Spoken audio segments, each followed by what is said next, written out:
A college rivalry spiraled into a terrifying stalking case 10 years later. How my ex-best friend's obsession nearly ruined my life. I'm Millie, 32F, and I've been living in my current apartment in Oakwood Heights, name changed due to security reasons, for about 3 years now. It's a quiet suburban neighborhood, filled with a mix of young families and retirees. I chose this area because it reminded me of where I grew up: tree-lined streets, well-maintained lawns, and a sense of community that's hard to find in the city. I work as a 5th grade teacher at Oakwood Elementary, just a 15-minute drive from my apartment. I've always been passionate about education, inspired by my own 5th grade teacher, Mrs. Henderson, who made learning an adventure. She's the reason I decided to become a teacher myself. My routine has been pretty consistent since I moved here. Every weekday morning, I leave for work at exactly 8:15 a.m. I'm usually one of the first teachers to arrive, as I like to prepare for the day ahead in the quiet of the early morning. This routine has been my anchor, especially after my dad passed away last year. He was my biggest supporter, always proud of my career choice, and losing him hit me hard. Sticking to my schedule has helped me cope. About a month ago, something strange started disrupting my sense of normalcy. I began noticing a black sedan parked across the street from my apartment building. At first, I didn't think much of it. Oakwood Heights has limited parking, so it's not unusual to see unfamiliar cars on the street. But then I realized it was the same car, day after day, always in the same spot when I left for work. The car is a newer model Nissan Altima, sleek and well-maintained. Its windows are tinted dark, making it impossible to see inside. There's nothing particularly remarkable about it, which is perhaps why it took me a while to notice its constant presence. As days turned into weeks, I started feeling uneasy. It was like an itch I couldn't scratch, a nagging feeling that something wasn't quite right. I found myself peeking through my blinds every morning, checking if the car was there. It always was, arriving around 7:45 a.m. and leaving shortly after I did. I mentioned it to my boyfriend, Jason, 34M, during one of our Friday night dinners. We've been dating for about 8 months, having met at a local coffee shop where we both like to grade papers. He's a high school history teacher. Jason is practical and level-headed, which usually balances out my tendency to worry. When I told him about the car, he thought I was overreacting. It's probably just someone who works nearby and uses our street for parking, he said, reaching for another slice of pizza. Oakwood Heights is safe, Millie. That's why you moved here, remember? I wanted to believe him, but I couldn't shake the feeling that something wasn't right. Maybe it was because of what happened to my cousin Olive last year. She had a stalker, an ex-boyfriend who couldn't let go. It started small, with him coincidentally showing up at places she frequented. By the time she realized the gravity of the situation, it had escalated to full-blown stalking. The whole ordeal left our family shaken and more vigilant. As the days went by, my unease grew. I started varying my routine slightly, leaving a few minutes earlier or later, taking different routes to my car. But no matter what I did, the black sedan was always there, engine running, like it was waiting for me. I found myself struggling to focus at work. My students noticed, especially Emily, a perceptive girl who always seems to pick up on my moods. "Ms. Thompson, are you okay?" she asked one day after class. "You seem worried." I reassured her everything was fine, but inside, I felt anything but okay. Yesterday, I decided I couldn't take it anymore. The constant anxiety was affecting every aspect of my life. I was losing sleep, jumping at every sound, and constantly looking over my shoulder. This wasn't me. I'm usually the one my friends come to for level-headed advice. I needed to confront the situation head-on. So, I left my apartment a few minutes early, my heart pounding as I walked straight to the car. As I approached, I saw movement inside. The driver's window rolled down slowly, revealing a man in his mid-40s. He had salt and pepper hair and wore a plain blue polo shirt. He looked startled to see me, his eyes widening in surprise. I took a deep breath and introduced myself, trying to keep my voice steady. "Hi, I'm Millie. I live in that building there," I said, pointing to my apartment. "I couldn't help but notice you've been parked here every morning for the past month. Do you live in the neighborhood?" The man seemed flustered, his fingers drumming nervously on the steering wheel. "No," he said after a pause. "I'm just waiting for someone." I pressed further, my anxiety turning into frustration. "Every day? At the same time? For a month?" He became defensive, his face reddening. "Look, lady, I don't owe you any explanations. This is a public street. I have every right to be here." The conversation quickly became heated. I accused him of watching me, and he vehemently denied it. In the end, he started his engine and drove away, leaving me standing there, shaking with a mix of fear and anger. This morning, despite my confrontation, he was back again. Same car, same time, same place. I'm really freaked out now.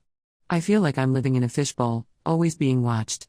I'm scared to leave my apartment, always wondering if he's out there, waiting. I've thought about calling the police, but what would I tell them? That there's a car parked legally on a public street? That I have a bad feeling? I don't have any proof that he's doing anything wrong, but my gut tells me something isn't right. I love my apartment and my neighborhood. I don't want to feel like a prisoner in my own home. The place that once felt like a safe haven now feels tainted. I find myself longing for the peace I felt when I first moved here, when my biggest worry was whether my plants would survive on my small balcony. What should I do? Am I overreacting? Has anyone else experienced something like this? I feel like I'm going crazy, second-guessing every little thing. Any advice would be appreciated. I just want my normal life back. Update 1: It's been a week since my original post, and I can't thank you all enough for your advice and support. The situation has escalated, and I'm still trying to process everything that's happened. Here's what's gone down since my last post. The day after I shared my story, I decided I needed to take action. Your comments about trusting my instincts and prioritizing my safety really resonated with me. I asked Jason to stay over and watch from the window while I left for work. He was reluctant at first, still believing I might be overreacting, but agreed after seeing how distressed I was. That morning, I went through my usual routine, hands shaking as I poured my coffee. At 8:15, I left the apartment. Sure enough, the black sedan was there. Jason saw the driver, the same man I had confronted, watching me leave. When I got home that evening, Jason told me the car had left about 10 minutes after I did. Seeing how rattled I was, Jason finally understood the gravity of the situation. We spent that evening making a plan. Jason suggested we both leave early the next morning, him in his car, me on foot. He would drive around the block while I approached the sedan. The next day, we put our plan into action. My heart was racing as I walked towards the car. As soon as the man saw me approaching, he started his engine. But before he could pull out, Jason pulled up behind him, effectively blocking him in. The man looked panicked, his eyes darting between me and his rearview mirror. I steeled myself and demanded to know why he was following me. He stuttered, claiming he was a private investigator hired to watch the apartment building.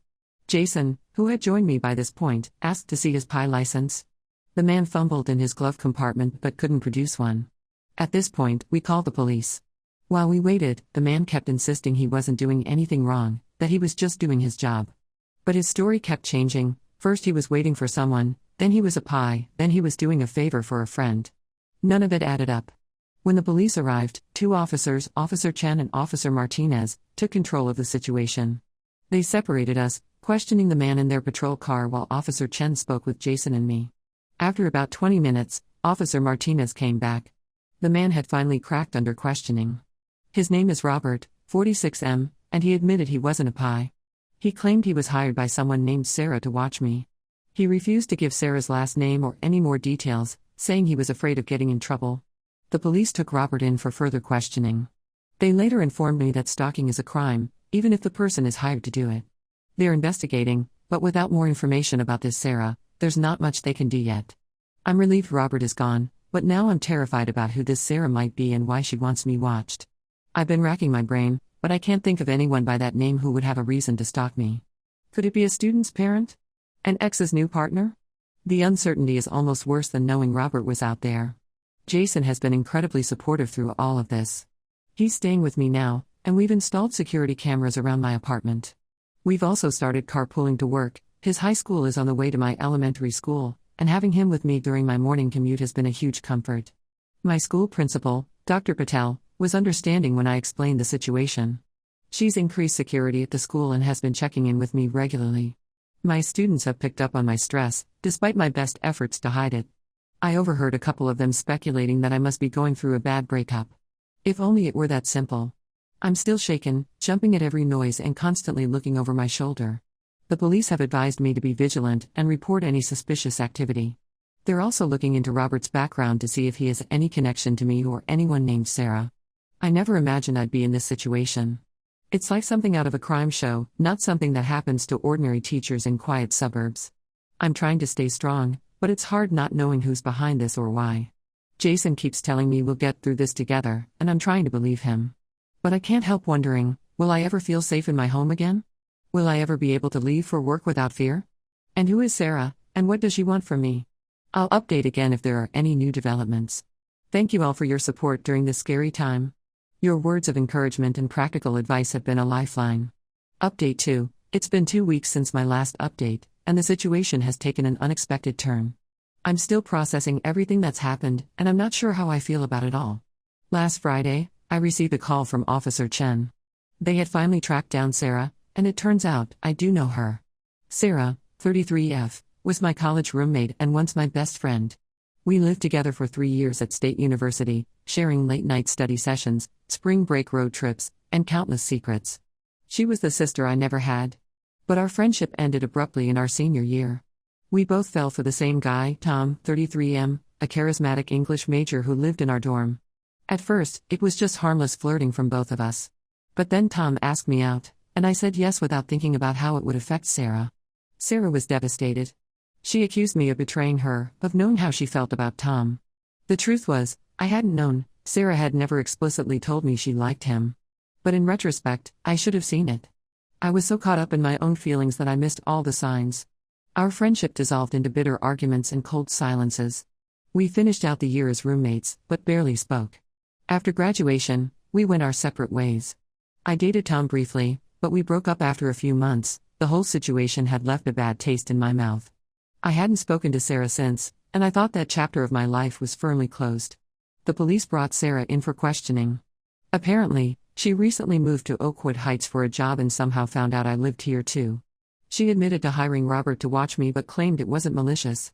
According to her, she was going through a tough time, a messy divorce and losing her job, and became obsessed with the idea that I had stolen her life. She wanted to see if I was happy, if I was still with Tom, if I had the life she thought she deserved. I was shocked. I hadn't thought about Sarah or Tom in years. I'm not even Facebook friends with either of them anymore. The life I have now, my teaching career, my relationship with Jason, my home in Oakwood Heights, has nothing to do with that college drama. Or so I thought. The police explained that Sarah's behavior was classified as stalking, regardless of her intentions. They've issued a restraining order against both Sarah and Robert. Sarah isn't allowed within 100 yards of me, my home, or my workplace. Jason has been my rock through all of this. He's furious that someone from my past could disrupt our lives like this. We're considering moving, but I don't want to let Sarah's actions force me out of a home and neighborhood I love.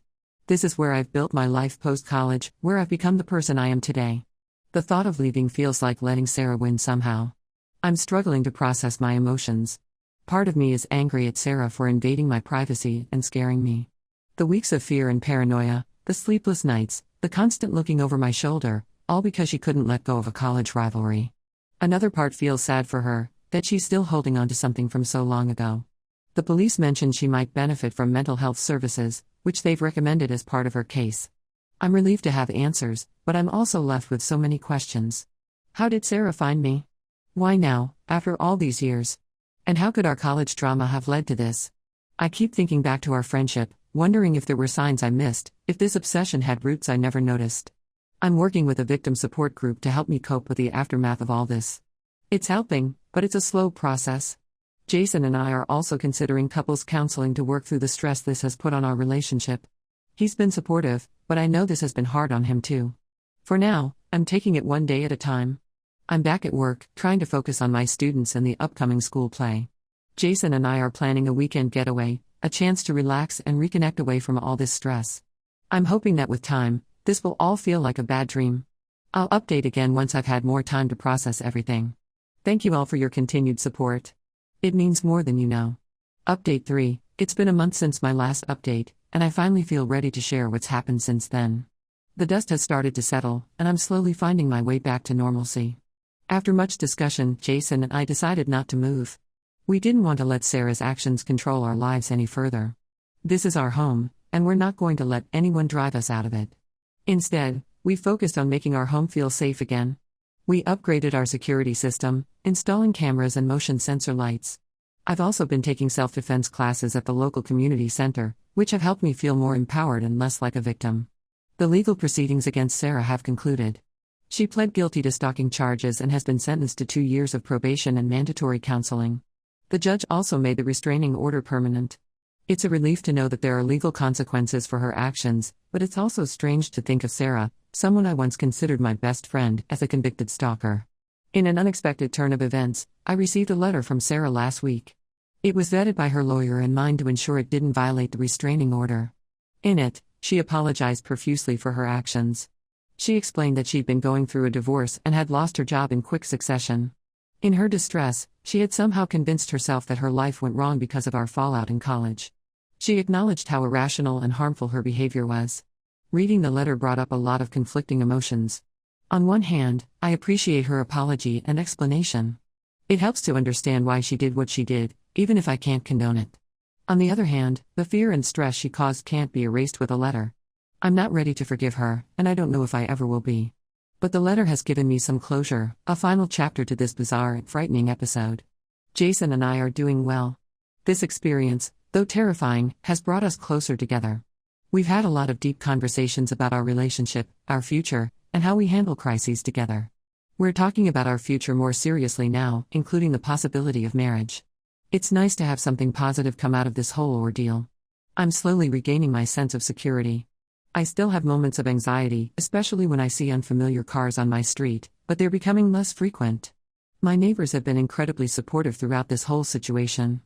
Mrs. Rodriguez from next door often brings over her famous empanadas, and Mr. Chen across the street has offered to keep an eye out for any suspicious activity. Their kindness reminds me why I love living in this community. At work, things are getting back to normal too. My students, perceptive as always, have noticed that I seem happier lately. Emily, the observant girl who had noticed my distress before, gave me a hand-drawn card last week that said, "You're the best teacher ever." It brought tears to my eyes and reminded me why I love my job so much. I'm focusing on moving forward and not letting this experience define me. I've started a journal to help process my thoughts and emotions. It's therapeutic to put everything down on paper, and it's helping me see how far I've come since this all started. Jason and I have also been making an effort to get out more, to reclaim our enjoyment of the neighborhood. We've been trying out new restaurants, going for evening walks, and even joined a local book club. It feels good to be engaging with our community again without fear. There are still moments when I think about Sarah and wonder how things could have gone so wrong. But I'm trying not to dwell on the past. Instead, I'm focusing on the present and the future I'm building with Jason, my students, and my community. Thank you all for your support throughout this ordeal. Your advice and kind words have been a source of strength when I needed it most. I hope I never have to post an update like this again, but if anyone else finds themselves in a similar situation, know that there is support out there and it does get better.